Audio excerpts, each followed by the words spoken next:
不是所有咳嗽都适合吃川贝。北京中医药大学中医诊断学博士罗大伦。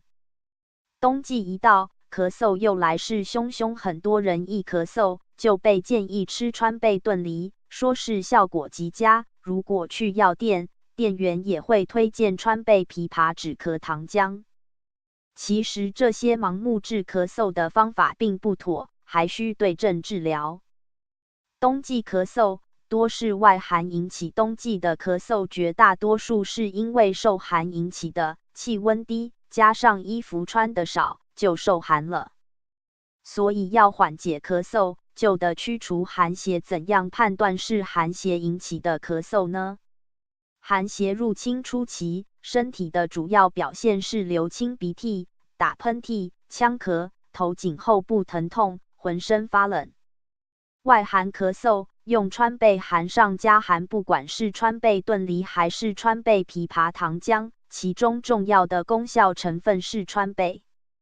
川贝确实有润肺止咳、化痰平喘、清热化痰的功效，但不能忽视的重要一点是，川贝药性是凉的，对于外寒引起的咳嗽，其实是寒上加寒。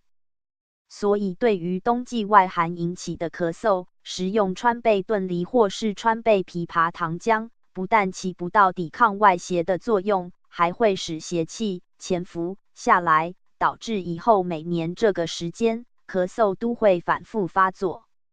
热症用川贝效果好，那么含川贝的止咳药就不能喝了吗？肯定不是的，只是要根据它的药性，对应合适的症状。在有燥热的时候，就可以用川贝，比如舌质红、脉数、痰黄、鼻涕黄、咽喉肿痛，这是热症。在热症的时候，尤其是带干燥症状的时候，更适合使用川贝，而寒症的时候，用川贝会耽误病情。外寒咳嗽要温补外寒引起的咳嗽，不能用川贝，那应该用什么呢？这时候最重要的是驱寒邪，所以一定要让身体温暖起来，身体发汗了，热起来了，气血恢复正常运行了，就可以把寒气驱散，身体的防御系统就能恢复到正常的水平。